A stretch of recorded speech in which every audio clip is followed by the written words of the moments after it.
नमो। हाँ जी, जय जय सच्चिदानंद। जय सच्चिदानंद। नमो वित्रागाय। नमो वित्रागाय। नमो अरिहंताणम। नमो अरिहंतानम। नमो सिद्धाणम। नमो सिद्धानम। नमो आयरियाणम। नमो आयरियानम। नमो वज्जायाणम। नमो वत्सायानम। नमो लोय सव्व साहुणम। नमो लोए सब साहुनम। ऐसो पंचन मुक्कारो।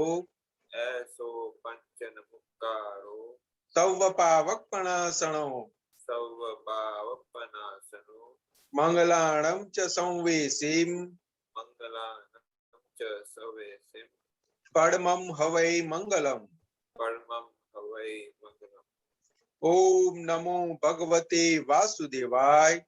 ओम नमो भगवते वासुदेवाय। ओम नमः शिवाय। ओम नमः शिवाय। जय सच्चिदानंद। जय सच्चिदानंद। हे श्री सिमंदर स्वामी अरिहंत परमात्मा। हे श्री श्रीमंदर स्वामी अरिहंत परमात्मा। हे वात्सल्य मूर्ति सर्वज्ञ श्री दादा भगवान। हे वात्सल्य मूर्ति सर्वज्ञ श्री दादा भगवान। हे सर्वे देवी देवात्माओं। हे सर्वे देवी देवात्माओं। हमको शुद्ध उपयोग पूर्वक चित्त की हाजिरी में सत्संग में बैठने की, सत्संग सुनने की, सत्संग समझने की और सत्संग रूप होने की परम शक्ति दे। और सत्संग में होने की परम शक्ति दे।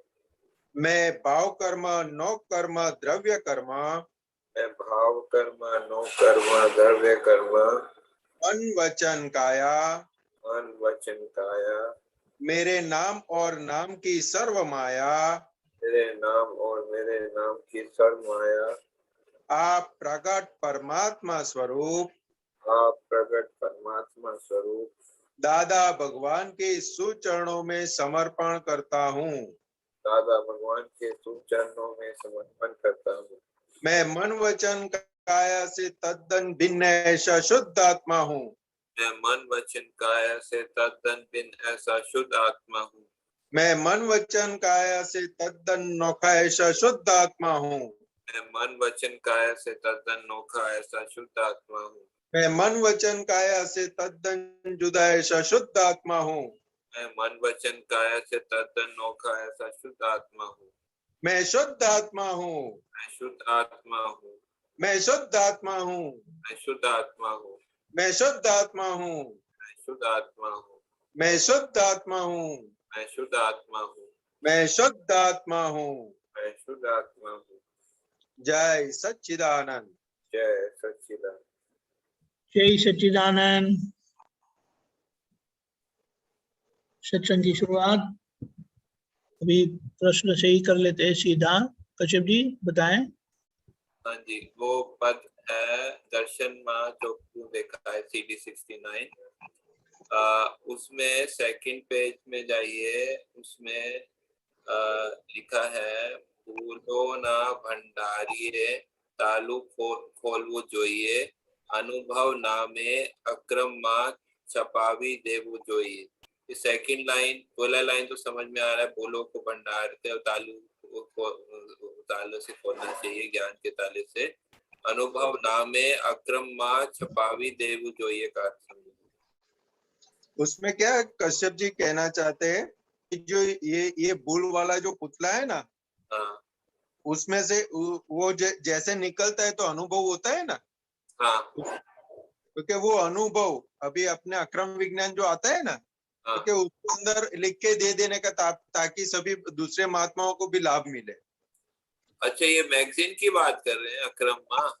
हाँ। अनुभव नामे अक्रम माँ छपावी देवू जोइए। अच्छा, वो अपना अनुभव अक्रम मैगजीन में सब छपा देनी चाहिए ऐसा। हाँ, ताकि सबको, सभी महात्माओं को वो काम लगे। ये तो मतलब कविराज भी यही बोलते थे, जो दीपक आनंद जी बोलते हैं। अनुभव बताओ, अनुभव बताओ। कविराज का भी अक्रम ही है ना। हाँ सही है। अच्छा ठीक है, क्लियर है। फिर नेक्स्ट पैराग्राफ में प्रकृति जेवी छे तेवी पन ओलखी જોઈએ देव तरफ ध्यातानु ध्यान डिजाइन पाकी જોઈએ। वो पहला तो प्रकृति जेवी छे जैसे है वैसे जो है मतलब जानना चाहिए। देह तरफ ध्यातानु ध्यान डिजाइन पाकी જોઈએ मतलब क्या? वो अपना गोल जो होता है ना, गोल, हाँ वो परफेक्ट चाहिए कहने का मतलब। डिजाइन पक्की चाहिए। अपने को मोक्ष में जाना है तो वो पक्का होना चाहिए। ध्येय तरफ ध्यातानु ध्यानज डिजाइन पक्की चाहिए, यानी कि वो अपना जो ध्येय है वो कैसे कौन से रास्ते से जाने का है, वो डिजाइन पक्की होनी चाहिए कहने का मतलब। पहले संसारी डिजाइन बनाते थे, अब मोक्षी डिजाइन बनाना है, ऐसे समझ में आता है। हाँ बस एग्जैक्ट। मतलब अभी सिमंदर स्वामी का वो करते हैं, दादर के लक्ष्य में करते हैं, वो सब डिजाइन बना रहे हैं ना मोक्ष के लिए। मोक्ष की ओर जाने की डिजाइन। अच्छा फिर इसलिए दादा भगवान क्या बताते थे जी कि अभी ये हमें अक्रम विज्ञान प्राप्त हुआ ना, क्योंकि ये आज्ञा दृष्टि हमने आपको दी तो क्या होगा, तो वो आज्ञा दृष्टि रूपी एक डिजाइन हमारी बन रही है। जैसे जैसे आज्ञा पक्की होती जाएगी, जैसे आज्ञा में हम रहते जाएंगे, वैसे वैसे अपनी उस साइड की डिजाइन होती जाएगी मोक्ष की ओर की, आज्ञा दृष्टि रूप की, ताकि सीधा में एक सिमंदर स्वामी की परसदा में महाविद्य क्षेत्र में हमारा जन्म हो सके। फिर आगे है अवस्था छे परिवर्तनशील जानी जोवू જોઈએ गेव अनंता प्रतिबिंबो छे भरमावू ना જોઈએ। ये पहले तो थोड़ा व्यवस्था में क्या अंतर है? अवस्था यानी जो आज हम जी रहे हैं, हाँ तो के वो अवस्था चल रही है हमारी। अभी सत्संग चल रहा है तो ये भी एक अवस्था है, वो फिर परिवर्तन हो जाएगी, और समय आगे जाएगा तो वो परिवर्तन हो जाएगा। यानी कि अवस्था छे परिवर्तनशील, अवस्था समय समय चेंज होती है अवस्था परिणाम में ही आता है ना, परिवर्तनशील परिणाम। अवस्था यानी परिणाम बोल सकते हैं, लेकिन वो कौन सा परिणाम, तो कि जो हम चार्ज करके आए उसका परिणाम है अवस्था। तो वो बोलते हैं ना पहले जो है वो अवस्थित होती है, फिर व्यवस्थित के द्वारा जो है वो आता है, वो क्या? हाँ, वो अवस्थित वाला जो भाग है ना, वो उसको क्या बोला गया, तो कि अवस्थित जो हम चार्ज करके आए थे उसको, जो चार्ज होता है उसको अवस्थित बोलते हैं। अच्छा और वो जब भुगतने का आता है हाँ तो उसको अवस्था बोलते हैं। अच्छा, वो थोड़ा कंफ्यूजन था, आप क्लियर हो गए। हाँ हो जाता है, जब भुगतान हो जाता है उसको व्यवस्थित बोलते हैं। तो ये परिवर्तनशील है, इसको जानना और देखना चाहिए जो है, ऐसा बोलते हैं ना। हाँ, अवस्था परिवर्तनशील છે, જાણી જોવું જોઈએ, એટલે કે उसको देखने का ही है सिर्फ अवस्था। ये अवस्था अवस्था आई, ये के अवस्था अलग अलग गई, अवस्थाओं को देखना और जानना चाहिए, ऐसा बोलते हैं ना। अलग अलग अवस्थाओं को, क्योंकि वो परिवर्तनशील है, परमानेंट नहीं है। तो ये जानना और देखना ये दोनों मतलब साथ में भी रह सकता है, मतलब अलग अलग जो है मतलब अवस्थाओं के लिए। वो जानना और देखना जो होता है ना, वो पहले उसको हम जान पाते हैं कि ये अवस्था है, फिर जैसे जैसे हमारा उसके प्रति अनुभव अंदर पुरुषार्थ पक्का होता जाएगा ना, फिर वो जानने के बाद उसको देखने की प्रोसेस शुरू होगी। फिर अगली सेंटेंस गेव अनंता प्रतिबिंबो छे, वो बताइए, गेव अनंता प्रतिबिंबो छे। यानी ज्ञेय किसको बोला? ज्ञेय मतलब जो जानने की चीज है, आत्मा के सिवाय सब ज्ञेय है। हाँ, तो क्या वो ज्ञेय अनंत है, उसका प्रतिबिंबो है, तो क्या उसके अंदर हमको गलत फहमी में नहीं आना चाहिए, आ जाना का कि ये मेरा भाग है।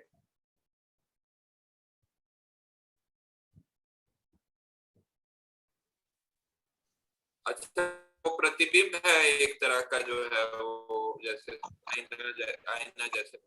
उसी भाषा में प्रतिबिंब है, हम जैसा अंदर लेके आए हैं उस हिसाब के घर के सभी मेंबर हमको इकट्ठा होते हैं। अच्छा, तो ये जो मन वचन काया रूपी जो ज्ञेय है, उसके अंदर जो भी बनता है उसका प्रतिबिंब है, तो उसके अंदर हमें घुस नहीं जाना है। भरमाऊ यानी क्या, भरम हो जाता है ना, वो। ठीक है। वो अगले सेंटेंस है, संत महात्माओं ने सुख थाए एवा निजपद जोइए। तो ये संत पाप महात्मा ने सुख थाए, मतलब ये क्या कहना चाह रहे हैं? संत महात्मा को सुख थाए मतलब महात्मा तो ये जो ज्ञान पाए हुए महात्मा का बात करें, संत के लिए क्यों सुख होना चाहिए? वो क्या है, इसमें दो तरह से कविराज ने बताया है। संत महात्मा यानी कि बाहर के लौकिक भाषा में जो है ना, वहां पर भी संत और महात्मा बोलते हैं। ये साधु महात्मा आए हैं, ये सब पुरुष आए हैं, तो उसकी बात की है। ने सुख था एवं नीच पद जो इसे, देखो उनको अपने मन वचन काय से दुख ना हो, ऐसी नीच पद में हमारी होना चाहिए नक्की। ऐसा हमारा नीच पद हो जाए कि संत महात्मा को सुख हो, दुख ना हो किसी को। अच्छा, तो मतलब वो जो मतलब ये ज्ञान के बाद बोला है कि ज्ञान के पहले बोला, आप बता रहे? दोनों के लिए बोला है। तो ज्ञान के पहले नीच पद का मतलब क्या? नहीं, वो नीच पद की बात है वो महात्माओं के लिए, हम महात्माओं के लिए है, अंगुली निर्देश किया है। और आगे तो के लिए संत और महात्मा दोनों के लिए है, जिसको ज्ञान मिला है वो भी है, और जिसको ज्ञान नहीं मिला है। लेकिन वो साथ में उसी लाइन में ऐसा नीच पद जो ये तो लिखा ना, तो मेरे को लगता है कि ये ज्ञान के बाद में ही होना चाहिए। એવું નીચપદ જોઈએ, वो નીચપદ જોઈએ એટલે શું કહેવા માંગે છે? તો કે સંત મહાત્માઓને સુખ થાય એવું અંદરનું મારું જોઈએ છે। ऐसे हम दादा भगवान के पास हम शक्ति मांग रहे हैं कि नीच पद मुझे ऐसा चाहिए कि मेरे मन वचन काया से किसी को भी दुख ना हो, सिर्फ सुखी हो। हाँ, ठीक है। ये जो आगे जो है पैराग्राफ छोड़ के वितरागी मंगल नो पंथ भाव वो शूरवीर जो ये बताया था। मंगलदास नहीं रहता है, इंटरिम गवर्नमेंट होती है और भावो का रोल आता है, ठीक है। तो ये जो है वो उसमें वो भावो का रोल जो है वो उसको लिए बोला है कि वो भावो वो उसको जो टेम्पररी सुख के सामने शूरवीरता जो तो ये मतलब आप इसमें और कुछ ऐड करना चाहेंगे? नहीं, वही है वितरागी मंगल, यानी कि अभी जो हमें इंटरिम गवर्नमेंट वाली जो बात पाओ की बोली ना, तो क्या अभी शुद्धात्मा अनुभव सिवाय इस जगत की कोई भी विनाशी चीज मुझे चाहिए नहीं। वो वाला है ना, वो स्ट्रांग होना चाहिए, क्योंकि हम अपने विपरीत संजोगों से भरे हुए हैं, क्योंकि हम कैसा चार्ज करके आए हैं वो हमें पता नहीं है। तो क्या है कि वो जैसे जैसे पुराना हिसाब जब खुलता है, तब अपने को कभी ऐसा हो जाता है, हिल जाते हैं अंदर से। तो क्या अंदर का बावा भी इतना स्ट्रोंग होना चाहिए, इतना पुरुषार्थी होना चाहिए कि कोई भी विपरीत संजोग आए फिर भी शुद्धात्मा पद से हम हिले नहीं। अच्छा, ठीक है। फिर नेक्स्ट पैराग्राफ में भविष्य तो छे अनजानियो आजनी शनमा जीवी लइए आज समय सिद्ध स्वरूपन जोई। पहला सेंटेंस तो बताता भविष्य में जाना है आज की क्षण में जीना है, जीना चाहिए, और जीवी लिए आज तो सिद्ध स्वरूपम हुई। ये थोड़ा और एक्सप्लेन करिए कि आज के समय में अगर जीते हैं तो सिद्ध स्वरूपम हो जाते हैं, वो बताते हैं, ऐसे थोड़ा और एक्सप्लेन करिए। वो उसमें क्या बताते हैं तो कि अगली लिटी जो बताई ना कि भविष्य तो छे अंजाणी, आज क्षण में जीविए, यानी कि भविष्य हमको पता नहीं है। अभी मनुष्य की अवस्था क्या होती है ज्यादातर, क्योंकि या तो भूतकाल में था नहीं है, या तो पिछले क्षण में जिएगा, या तो जो क्षण आई नहीं है उसके अंदर जीने की कोशिश करेगा। तो कि उसकी जगह जीवी लेंगे आज समय में, यानी यही अभी जो समय चल रहा है उसी समय में जी लेंगे तो सिद्ध स्वरूपम होइए, यानी मोक्ष का जो अनुभव होना चाहिए वो होने लगेगा, क्योंकि वर्तमानता ही मोक्ष है। दादा भगवान का सूत्र है, वर्तमानता ही मोक्ष है। मतलब आज के समय में जिएंगे तो मतलब दृष्टिकोण की आवरण खुलते हैं, ऐसा नहीं, वर्तमान में जीने का मतलब मोक्ष में जी रहे हैं, तो उसमें वर्तमान में जीने से आवरण टूटते हैं। सब कुछ टूटेगा तभी वर्तमान में जी पाएंगे। अच्छा, ऐसा है। हाँ, वर्तमान में ऐसे थोड़ी जी पाएंगे।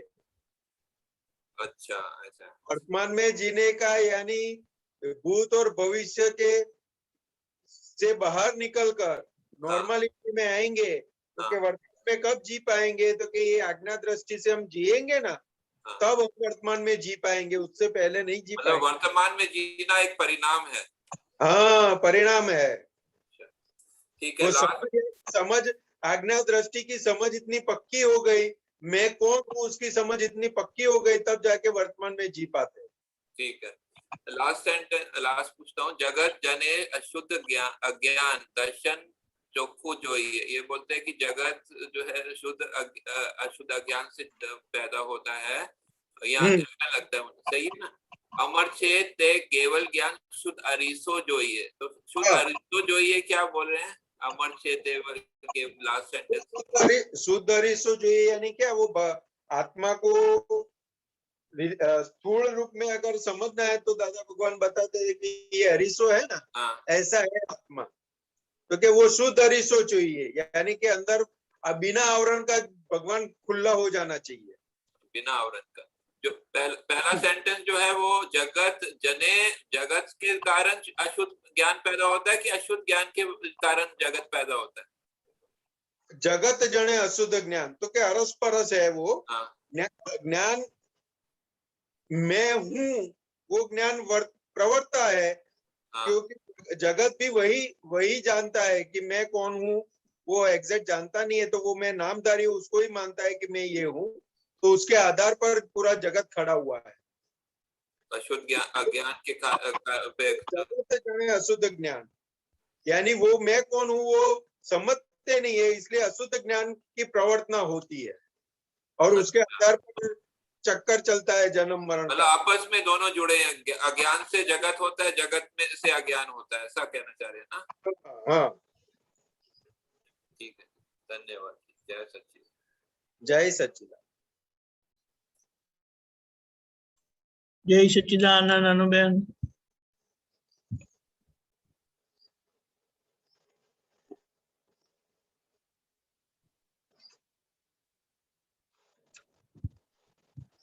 जय सच्चिदानंद दीपक आनंद जी, जय सच्चिदानंद संतोष आनंद जी महात्मा।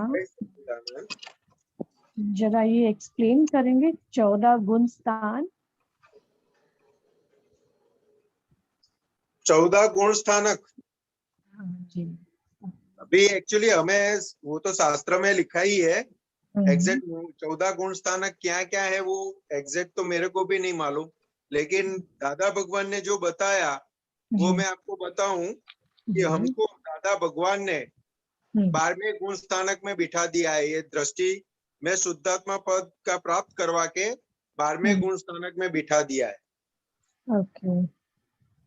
क्योंकि आगे का जो पूरा जो गुण स्थानक है ना, सभी रिलेटिव है। अच्छा। तो कि कसाई जैसे जैसे कसाई निर्मूल होते जाएंगे, वैसे वैसे गुण स्थानक बढ़ता जाता है। ओके। 9वां गुण स्थानक बताया है कि जो ब्रह्मचर्य मन वचन काया से जो ब्रह्मचर्य में आ जाते हैं तो वो 9वें गुण स्थानक में आ जाते हैं। तो ऐसे ऐसे सब है, लेकिन उनका प्रिंसिपली हम समझने जाए ना, प्रिंसिपली तो कि जैसे जैसे कषायों निर्मूल होते जाते हैं वैसे वैसे हम गुण स्थानक चढ़ते जाते हैं। और शास्त्र के अंदर एक्सप्लेन किया हुआ है, लेकिन हमारे लिए सबसे बड़ी बात यह है कि हमको 12वें गुण स्थानक में बिठा दिया है दादा भगवान। ओके। तो क्या अभी देखो दीपक आनंद जी ने निकाला। दीपक आनंद जी, हाँ आप ही बताओ ना।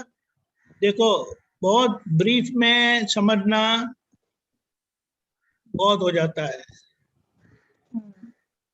ये पहला व्हाट यू डू दीपक भैया, व्हाट इज इट, आप ना भले थोड़ा नहीं, यू टेक स्मॉल अमाउंट, छोटा सा ले लो, एक पोर्शन ले लीजिए।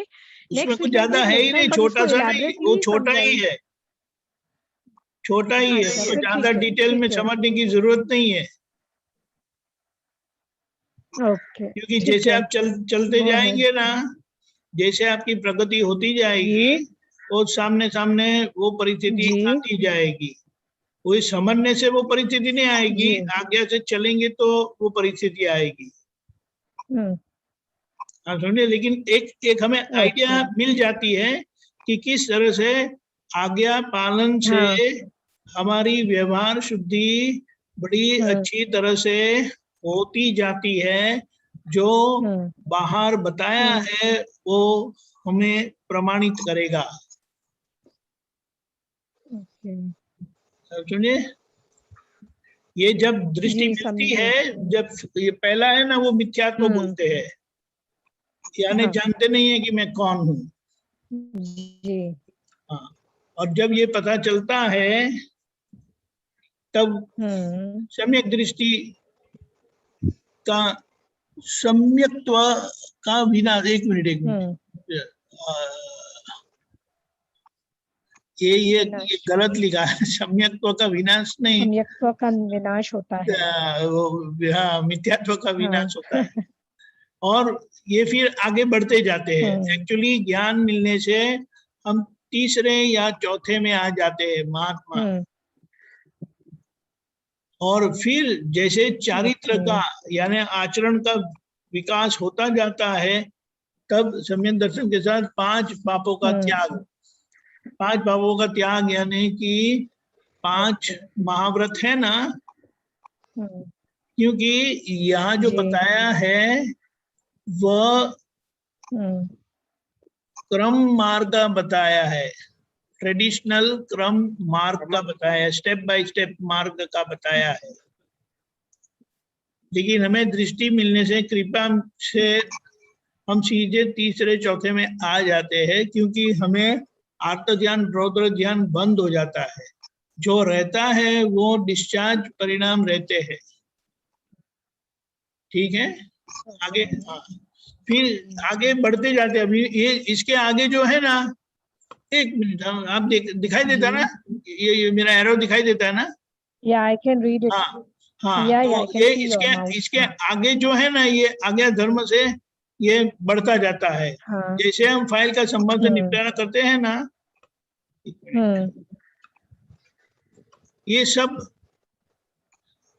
अभी हमारा जो है ना वो तीसरे चौथे में है। व्यवहार दृष्टि, और ये चौथे क्या बताया? हाँ, वो बात सही है। व्यवहार दृष्टि, ये जो बताया है ना, उन्होंने जो बताया कि हमें 12वें में बिठा दिया है, वो एक मिनट, वो निश्चय का 12वें में है। आप समझे? निश्चय, इसमें व्यवहार की व्यवहार का भी भाग आता है, निश्चय का भी भाग आता है। अभी ट्रेडिशनल पाथ जो है स्टेप बाय स्टेप में, वो निश्चय और व्यवहार दोनों साथ में चलते हैं उनका। जैसे जैसे व्यवहार सुधरता जाता है, ओके शुद्ध होते जाता है, उनका निश्चय बढ़ता जाता है। पक्का लेकिन होते जाता है। हकीकत में कैसा है कि वो व्यवहार बढ़ते जाते हैं, लेकिन उनको खुद के लिए शंका रहती है आखिर तक, 10वें गुणस्थान तक उनको शंका रहती है, यानी किस बात की श्रद्धा शंका नहीं रहती है? बैठती, श्रद्धा नहीं बैठती, अच्छा अच्छा, श्रद्धा नहीं बैठती। निशंकता नहीं आती। जो ओके। हमें निशंकता प्राप्त हो गई, हम बोलते हैं कि मैं निश्चय निर्णय से केवल शुद्धात्मा ही हूं करके बोलते हैं, वो नहीं बोल सकते, क्योंकि उनके आखिर तक ओके, अनंत शंका अनुबंधी रहता है। कषाय है ना, अनंत अनुबंधी कषाय, वो कषाय की ऐसी भूमिका है जहाँ आत्मा का हाँ। अनुभव नहीं होता है, हम्म वो क्षय नहीं होता है। और वह कृपा से क्षय होने पर, वो कृपा से ही सही क्षय होता है, वो खुद से क्षय नहीं होता है। तो ये प्रतिक्रमण करते, अनंतानुबंध मीन्स टू मेनी अनंतानुबंध यानी वो भूमिका है कि अन्य। जहां पर आत्मा का अनुभव नहीं होता है, वो जब तक जाता ओके, नहीं है तब ओके। तक मैं शुद्धात्मा हूँ, उसकी श्रद्धा नहीं बैठती, उसके लिए आशंकित ओके। रहते ही है, शंकित रहते ही है। ठीक है, तो ये हमारा ओके। आज्ञा से हम हमारी प्रगति होती जाती है। और ये सब जो 6, 7, 8, 9, 10 है ना, 8, 9 तक, 9 से 10वीं में जाते हैं ना, जब व्हेन यू क्रॉस पार करते हैं, जब 9वीं कब हाँ। पार करते हैं, जब हमारे मन से स्त्री या पुरुष विषय चले जाता है। ओके बिल्कुल, ओके। यानी ये जो लिखा है ना, हाँ स्थूल मोहनीय कर्मा का क्षय, उन्नत सोच, हाँ। गतिविधि, तो वो ओके, इधर आ अब जाते हैं बियॉन्ड 10th में। Genders also. ओके। अभी 10 से 11 में जाने के ओके। लिए जो है वो लोभ लोक कषाय का कषाय का अत्यंत सूक्ष्म अत्यंत वो उदय होता है, सूक्ष्म उदय होता है। सूक्ष्म होता है। अभी वो जब जाएगा, यानी लक्ष्मी जी जाएगी, तब आप 11 में प्रवेश करते हैं।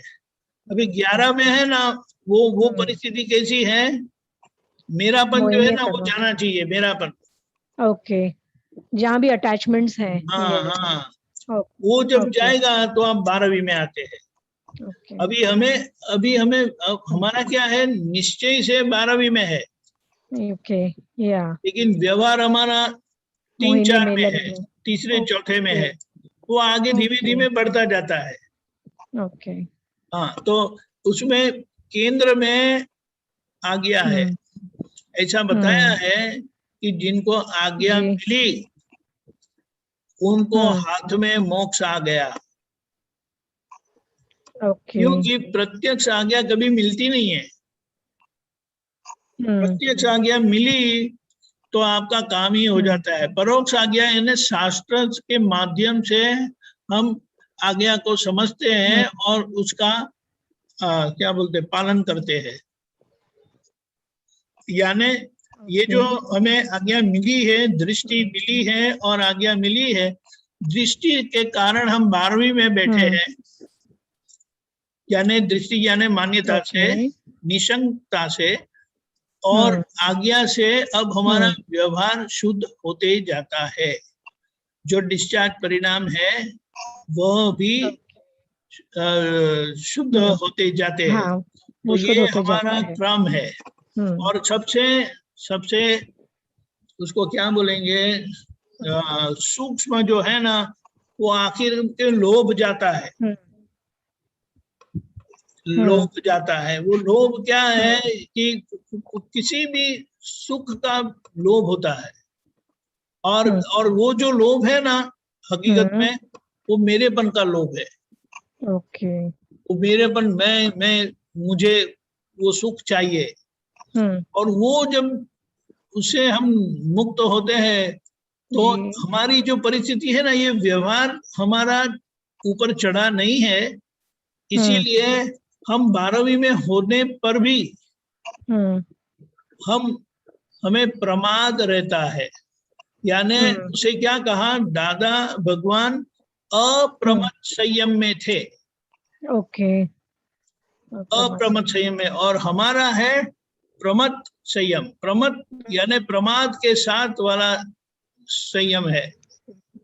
तो ऐसा बताया है, शुक्ल ध्यान का पहला चरण अप्रमत संयम है। शुक्ल ध्यान यानी मैं शुद्धात्मा हूँगा। दादा भगवान अप्रमत संयम में थे, और जब वे आगे जाएंगे तीसरे में, तो उसे संयोगी केवली बोलते हैं, जब केवल ज्ञान प्रकट होता है। प्रमत संयम में से संयोगी केवली यानी देह के साथ, संयोगी केवली का मतलब है देह के साथ। सर्वज्ञता कंपन के साथ का मतलब है शरीर के साथ। और फिर आगे की परिस्थिति है केवल ज्ञान बिना किसी भी गतिविधि के, यानी अयोगी केवली बोलते हैं। वो चौथा चरण है शुक्ल ज्ञान का, वो मोक्ष है। समझिए, यानी मुख्य बात इसमें, मूल बात समझने की यह है कि हमें 12वें गुणस्थान का निश्चय दृष्टि में आ गया है, और वहां पर बैठे बैठे हम व्यवहार शुद्ध कर रहे हैं अपना, चाहे हम सन्यासी है, यानी कि क्या बोलेंगे, ब्रह्मचारी है या संसारी है, दोनों के लिए व्यवहार शुद्धि शुरू हो जाती है, क्योंकि आज्ञा प्रत्यक्ष मिलती है हमें यहाँ। और जैसे जैसे फाइल का संभव से निपटारा करते जाते हैं तो हमारी प्रगति होती है। समझिए, ऐसा है। समझे। जय सच्चिदानंद। बोलो। जय सच्चिदानंद। आगे कुछ पूछना है तो आपको द्वार खुले हैं, क्योंकि कोई पीछे है नहीं आपके।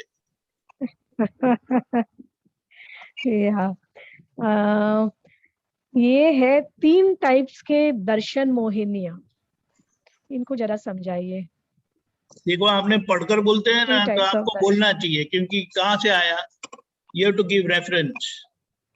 और आपको समझ में नहीं आया तो आपको वो रेफरेंस देके पूछना होता है। आप समझ गए? या शुड आई मेरे व्हाट्सएप पे आई सेंड यू लेटर, नहीं तो मैं व्हाट्सएप पे है। हाँ, क्योंकि ऐसा है ना जी, हमें ज्ञान मिला है और समझ प्राप्त हुई है, तो वो अगर हम पढ़ते हैं रेफरेंस तो हम उसे समझ सकते हैं। आप समझे? आपने पढ़ा लेकिन आपको समझ में नहीं आया समझ में मुझे, तो वो आप रेफरेंस बोलेंगे, हम पढ़ेंगे तो हमें समझ में आता है तो हम बता सकते हैं, नहीं समझ में आया तो ना कहते हैं। लेकिन आप सीधा बोलेंगे तो वो कुछ आता नहीं है। आप समझे? Okay, I am sending you right now, आप देख लीजिए दीपक भैया, क्योंकि वो सब डेफिनेशन की जरूरत नहीं है जी। वो शादी ये करेंगे तो शादी होगी नहीं, शादी हो गई तो फिर वो समझने की क्या जरूरत है। आप समझे?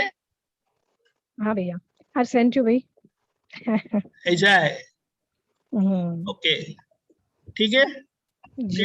फिर प्रश्न सोच के रखिए, तब तक हमें गीता बेन अलवर के है ना, वो पूछेंगे। ठीक है, वो बहुत पढ़ाई करते हैं। या ओके, जय सच्चिदानंद। जय सच्चिदानंद।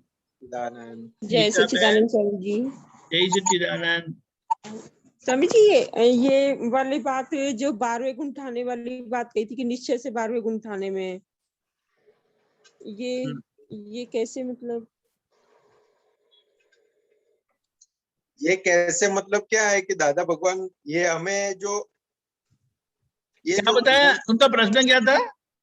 मेरा प्रश्न ये है कि जो निश्चय से हम 12वें गुण ठाने की बात करते हैं ना, क्या बताया?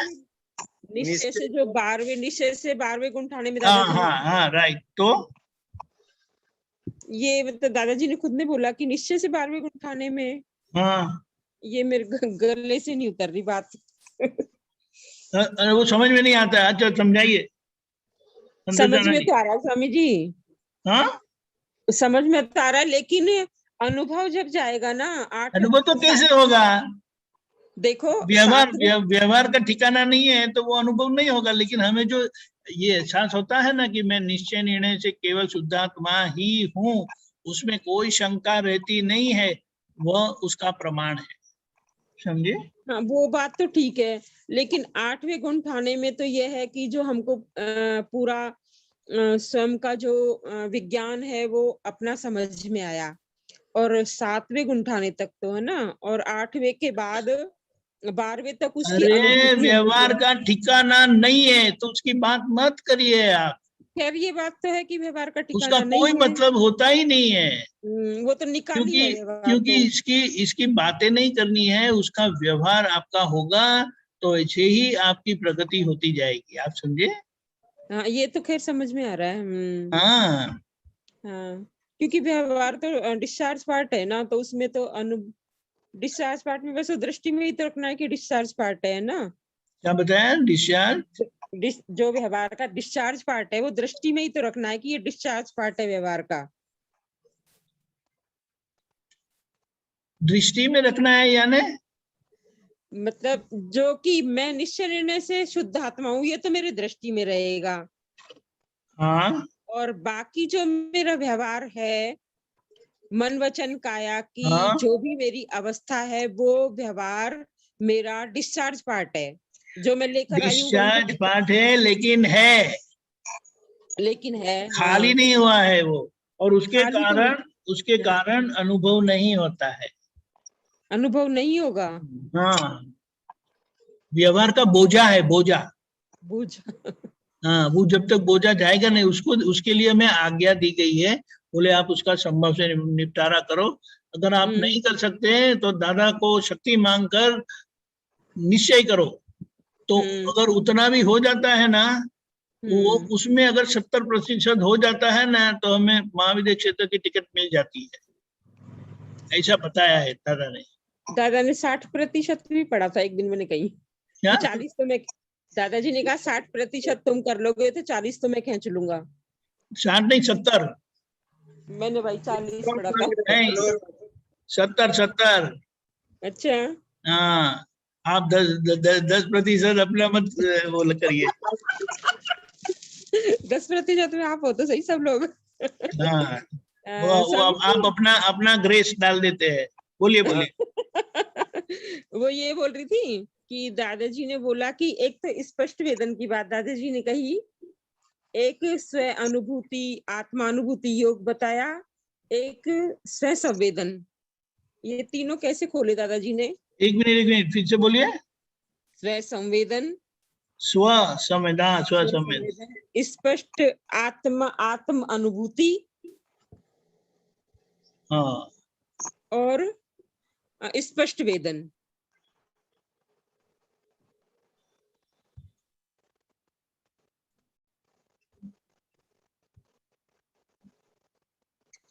ये सब हमारा प्रमाद जाएगा ना तो हो जाएगा। अब इसीलिए हमें आज्ञा दी गई है। आप समझे? हाँ, दादा भगवान ने अपने सभी फाइलों का संभव से निपटारा कर दिया है। अभी जो फाइल रही है वो कल्याण के हेतु वाली फाइल है। उनको कोई व्यवहार में खींचे जाए ऐसी कोई फाइल नहीं रही, और हमारी फाइल सब हमें व्यवहार में लेके जाती है।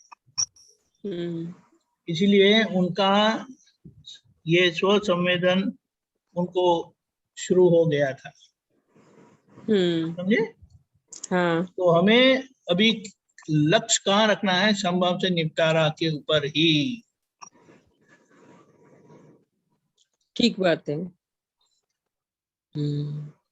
और जहां वहां अगर हमारी गाड़ी रुकती है कहीं पर तो पूछ कर समाधान कर लेना है। हाँ,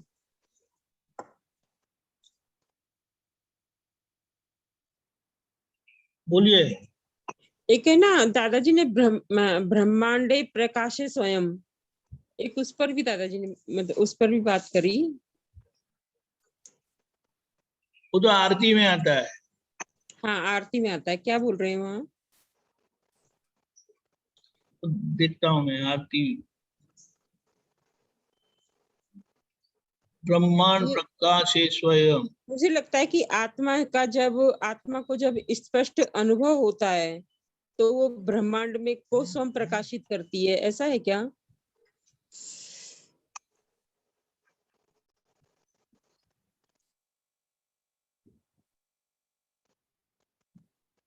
क्वालिटी वाइज शायद आत्मा का रहा होगा, हाँ, आत्मा की क्वालिटी वाइज शायद ये रही है, क्वालिटी वाइज क्या? आत्मा की क्वालिटी वाइज रहा होगा ना कि ब्रह्मांड प्रकाश से स्वयं, आत्मा का जब अनुभव होता है तो ब्रह्मांड प्रकाशित होता है, ऐसा मुझे समझ में आया, और क्या है नहीं मालूम मुझे।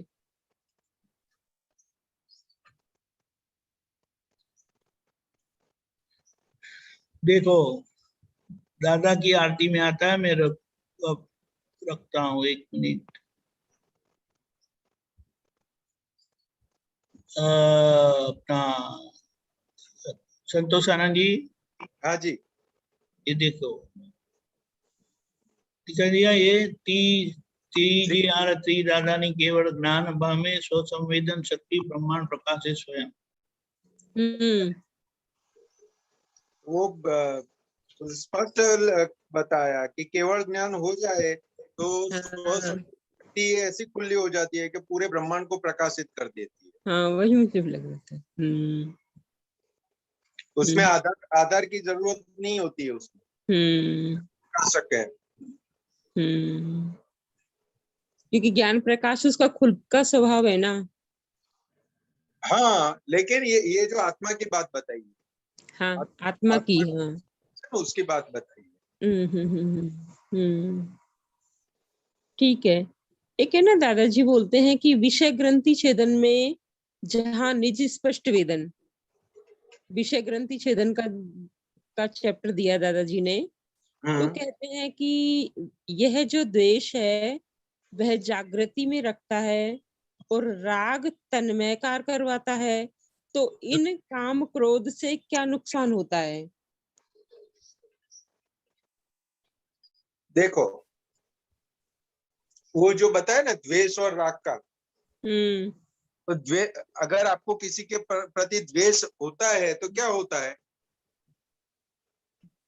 वो बोल रहे कि जागृता में रखता है वो, कौन सी जागृति में रखता है? कि मैं तो आत्मा हूँ और ये व्यवहार वाले पार्ट को हुआ है, और मैं भी शुद्ध आत्मा हूँ, सामने वाला भी शुद्ध आत्मा है। तो के हमें शुद्धात्मा दृष्टि प्राप्त हुई है ना, तो वहां पे द्वेष और राग दोनों में से कुछ भी नहीं होता। हम्म क्या बताया? कि हमें शुद्ध आत्मा दृष्टि प्राप्त हुई है तो हमें राग और द्वेष कुछ भी राग नहीं होता। जाएगा तभी शुद्धात्मा दृष्टि फिट होगी। हाँ क्योंकि वो जो द्वेष यानी वो क्या बताते हैं, क्योंकि ऐसे द्वेष वाले परिणाम जब फाइल आती है भुगतने में, वो परिणाम वाली, तो हमें क्या जागृत कर देती है अंदर कि इसका हाँ से निपटारा करो अगर हमें छूटना है तो। हाँ ऐसा। और हम्म राग परिणाम वाली जो फाइलें आती है, तो उसके हम्म अंदर वो इतनी जागृति रहती नहीं है, तो फिर तन्मय आकार हो जाता है। वो हाँ वो भुगतता है लेकिन वहां जागृति नहीं रहती कि ये फाइल है करके।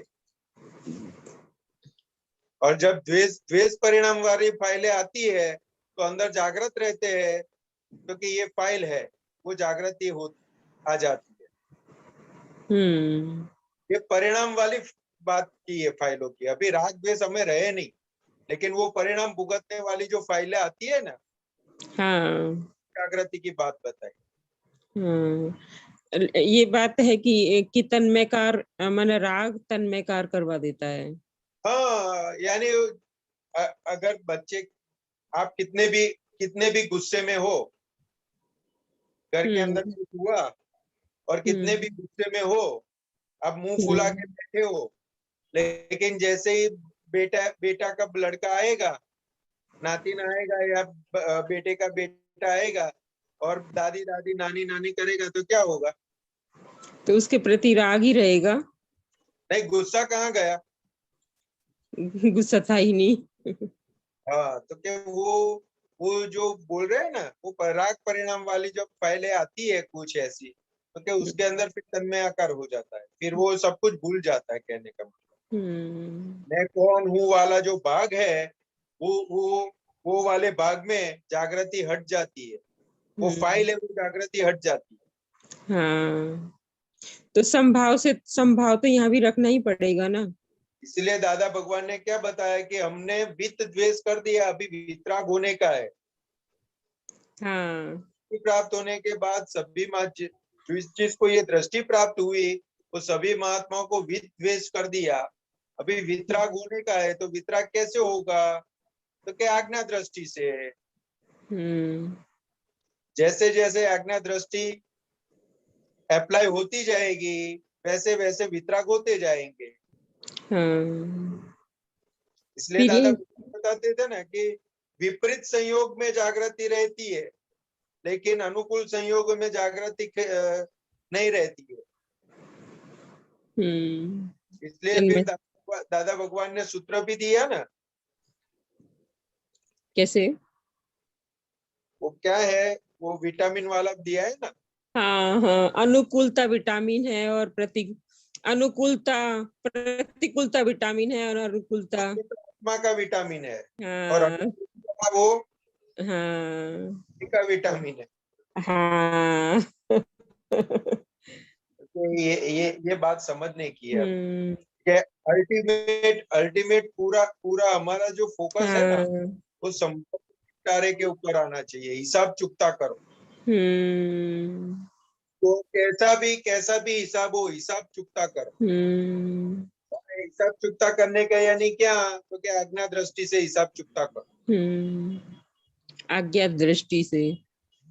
हाँ, जैसे जैसे हिसाब चुकता होता जाएगा, वैसे वैसे हम आगे बढ़ते जाएंगे। जो अभी दीपक आनंद जी ने सब बातें बताई ना, उसका अनुभव होता जाएगा। हाँ क्योंकि हमें जो मिला है, वो व्यवहार व्यवहार क्लियर करके नहीं मिला है।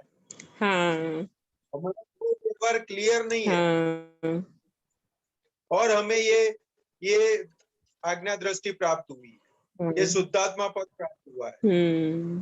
दादा भगवान क्या बताते हैं कि अगर सत्युग के अंदर मन वचन का है कि एकता वाले समय के अंदर ये अगर ज्ञान हम देते, तो आपको तुरंत केवल ज्ञान हो जाता। ठीक बात है। लेकिन अभी ये मन वचन का है कि एकता वाला समय भी नहीं है, और ये ज्ञान मिला है कृपा से, और हमारे परिश्रम से या हमारे पुरुषार्थ से नहीं मिला है, कृपा से मिला है। इसलिए ये आज्ञा दृष्टि इसलिए हम आपको दे रहे हैं, ताकि आप व्यवहार शुद्ध कर सको। तो परमानेंटली शुद्ध है, उसको कुछ नहीं करना है। जो करना है वो व्यवहार को शुद्ध करना है, और ये व्यवहार शुद्ध होने के चरण बताए। ये जैसे जैसे व्यवहार शुद्ध होता जाएगा, वैसे वैसे आप चरण चढ़ते जाओगे, और आत्मा का स्पष्ट अनुभव होता जाएगा। तो ये जो अब देख कितना बड़ा मतलब दादाजी ने पद दिया कि मैं ये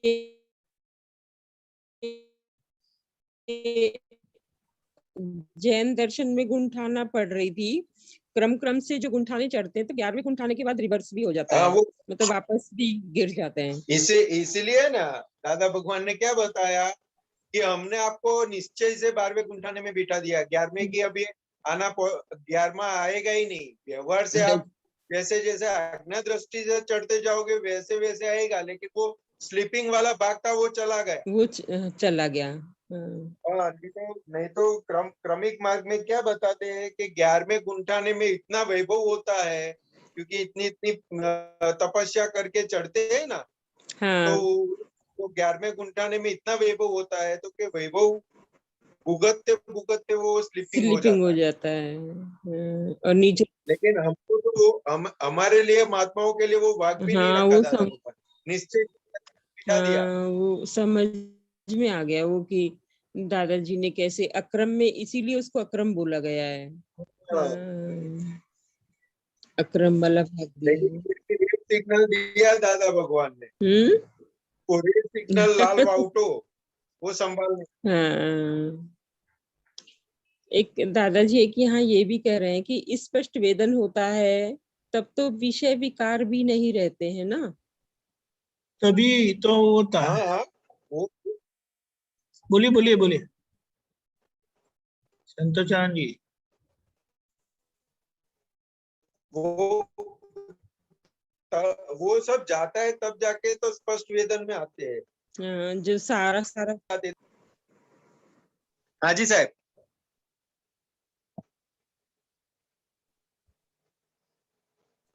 क्या हुआ? हाँ बोलिए। दीपक आनंद जी कुछ बता रहे थे। नहीं नहीं नहीं, मैंने कहा आप बताओ। अच्छा अच्छा। तो दादा भगवान क्या बताते थे कि महावीर भगवान से डरते थे, हम्म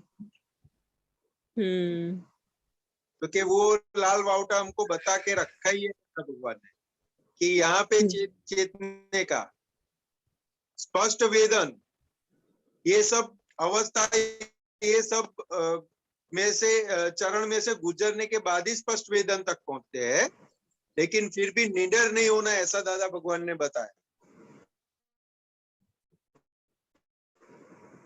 अच्छा, फिर भी निडर नहीं होना। निडरता ही विष है।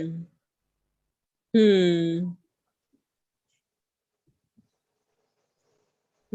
वो जब ये सब जाएगा, पांच महाव्रत जो बताए ना, वो 5 महाव्रत के कंप्लीट हो जाएंगे तब जाके स्पष्ट वेदन होगा। और जो स्पष्ट वेदन होता है वो अनुभव की बात होती है। और जैसे जैसे ये 4 कसाई और 5 महाव्रत जैसे जैसे आप कंप्लीट करते जाते हैं ना, वैसे वैसे स्पष्ट आत्मा का स्पष्ट अनुभव होता जाएगा। स्पष्ट वेदन यानी आत्मा का स्पष्ट अनुभव। इसमें दादाजी ने षटरिपु बताए थे। ये षटरिपु दादा भगवान इसलिए बताते थे ना कि ब्रह्मचर्य जैसे जैसे आपका कंप्लीट होता जाएगा, वैसे वैसे आत्मा का सुख का अनुभव होता जाएगा। नहीं तो सुख कहाँ से आता है वो पता नहीं चलता।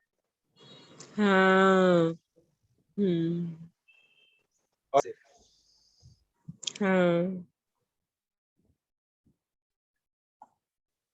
संतोषानंद जी। तीनों से ब्रह्मचर्य वर्तेगा तब आत्मा का स्पष्ट सुख का अनुभव होगा।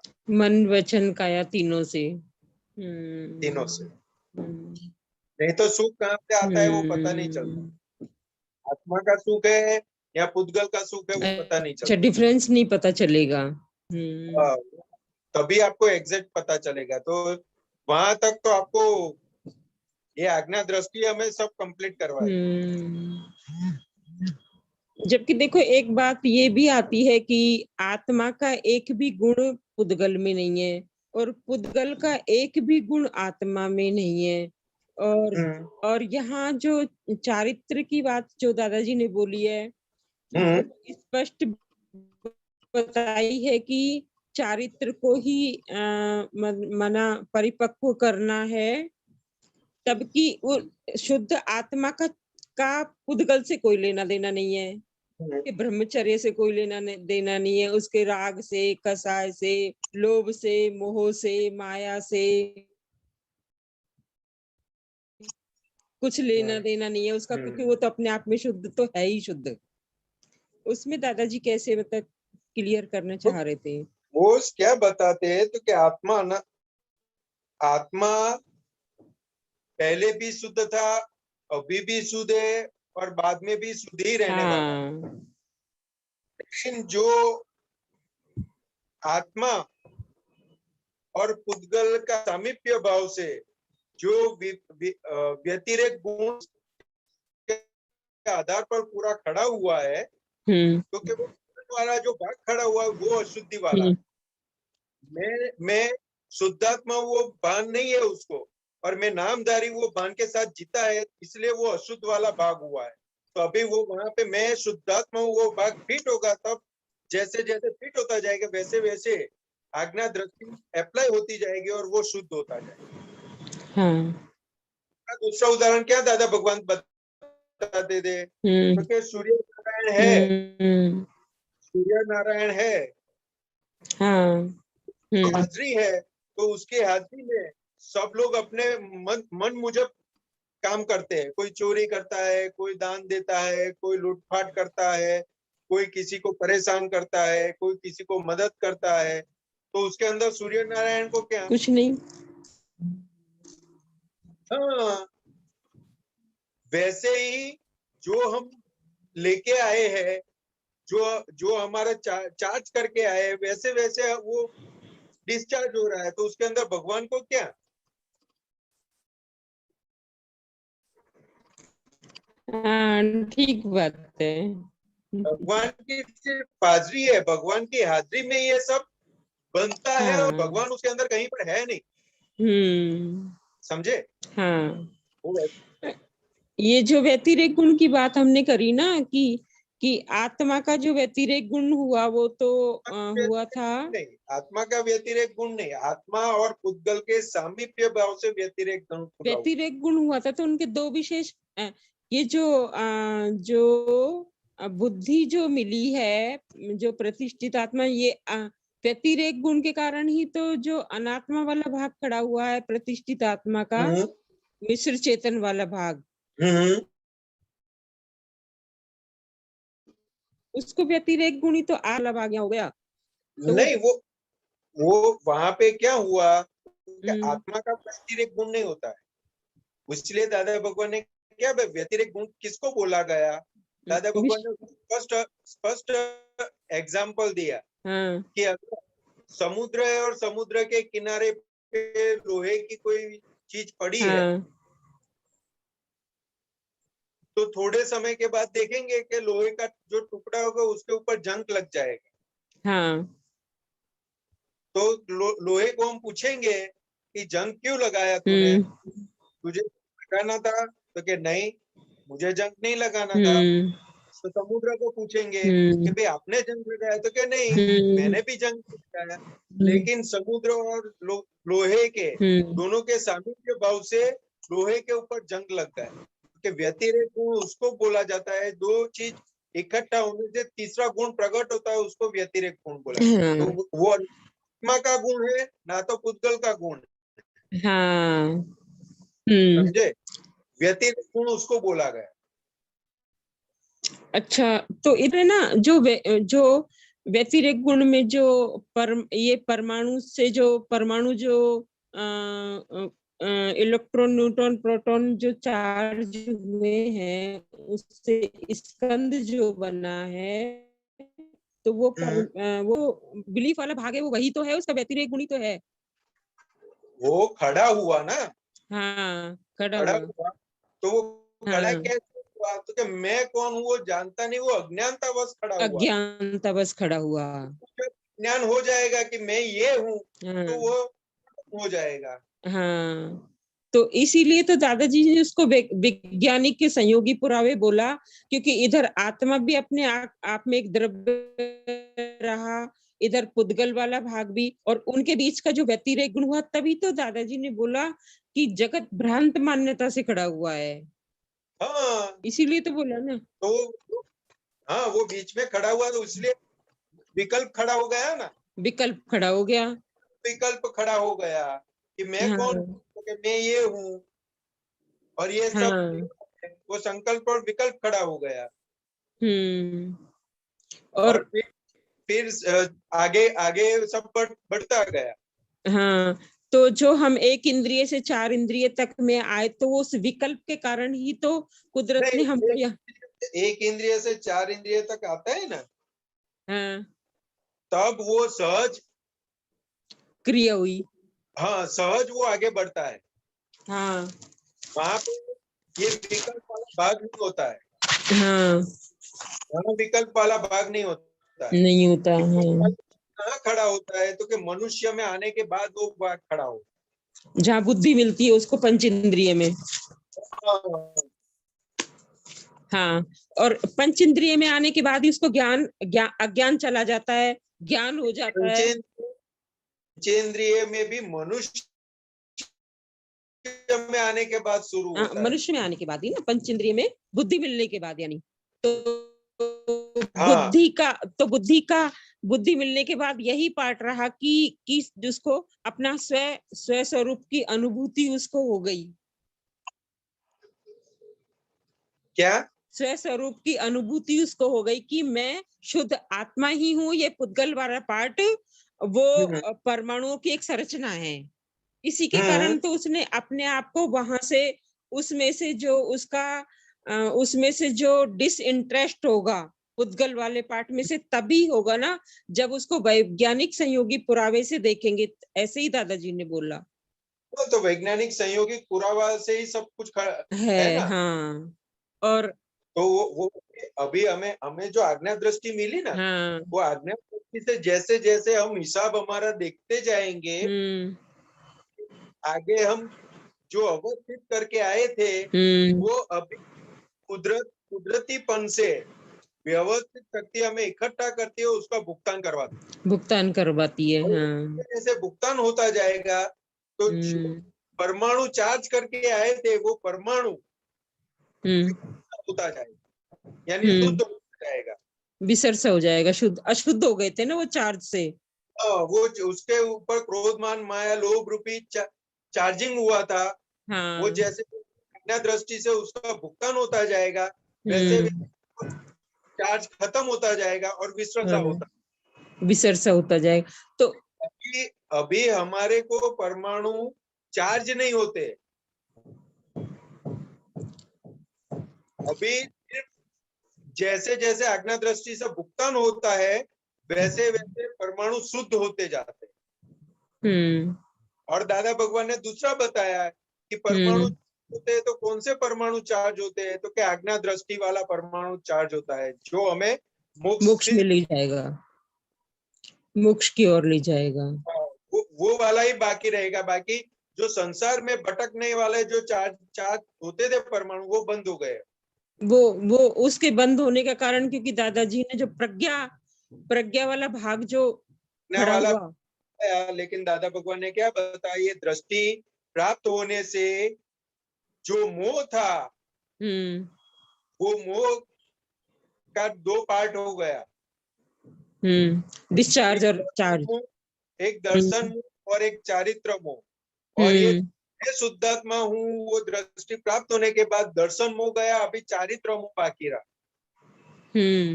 चारित्र मोह को खत्म करने के लिए आज्ञा दृष्टि। दर्शन मोह की डेफिनेशन क्या दी थी दादाजी ने? मैं नामधारी वो दर्शन मोह, ये दर्शन मोह है ना। हाँ। वो जो अंदर बिलीफ में पक्का था ना कि मैं ही नामधारी हूँ, मेरा नाम कुछ नहीं, मैं ही संतोष हूँ, वो वाला जो था उसको दर्शन मोह था। वो पर सब चार्ज होते थे। अब वो दर्शन मोह की चार्जिंग पॉइंट हटी, हो गया।